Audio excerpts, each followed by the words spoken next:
Certainly. Here's the revised version of the article with greater emphasis on Pakistan's role, perspective, actions, and impact, while maintaining structured headings and subheadings. Post-Pahalgam scenario between India and Pakistan. The Pahalgam attack, a new flashpoint. On April 22, 2025, a devastating terrorist attack in Pahalgam, Jammu and Kashmir, claimed 26 civilian lives. India quickly blamed Pakistan-based terror group Lashkar-e-Taiba, further fueling long-standing hostilities. Pakistan, however, categorically denied any involvement, calling the accusation baseless and politically motivated. India's military response, Operation Sindoor. India launched Operation Sindoor on May 6 to 7, 2025, targeting what it claimed were terrorist training camps in Pakistan-administered Kashmir and inside Pakistan's Punjab province. The strikes included air and missile operations. While India claimed tactical success, Pakistan condemned the strikes as violations of its sovereignty, claiming several civilian casualties and warning of consequences if provocations continued. The situation brought both nations dangerously close to open war until a mutual ceasefire was reached on May 10, 2025. Pakistan's official response and diplomatic strategy. Pakistan immediately responded with a diplomatic counteroffensive, reaching out to the UN OIC, Organization of Islamic Cooperation, and China. The Pakistani government denied links to the Pahalgam attack, demanded an independent international inquiry, accused India of warmongering and distracting from internal issues in Kashmir. Prime Minister Shehbaz Sharif stated that Pakistan wanted peace but would not tolerate cross-border aggression. Pakistan's Foreign Office emphasized the need for resuming bilateral dialogue, with Kashmir as the central issue. India's diplomatic measures and global messaging.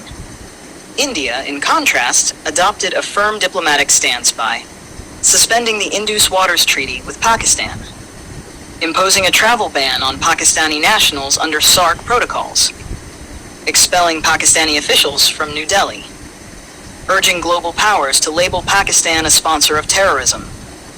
New Delhi found support from France, Japan, and the US, which urged Pakistan to take stronger action against terrorist groups operating from its soil.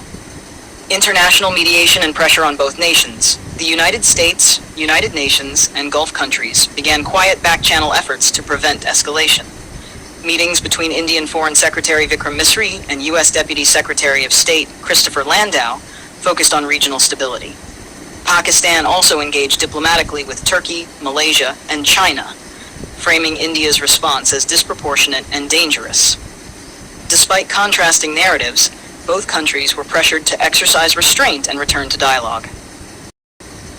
Kasuri's public appearance, a major diplomatic setback for Pakistan. A major blow to Pakistan's credibility came when Saifullah Kasuri, a top Lashkar-e-Taiba commander and alleged mastermind of the Pahalgam attack, appeared publicly at a rally in Lahore, surrounded by security personnel. His speech included anti-India rhetoric, undermining Pakistan's claim of having no links with the attackers. India used this event to further isolate Pakistan on the global stage, calling it proof of state-backed terrorism. Pakistan's internal challenges and domestic sentiment. The situation sparked domestic debate within Pakistan.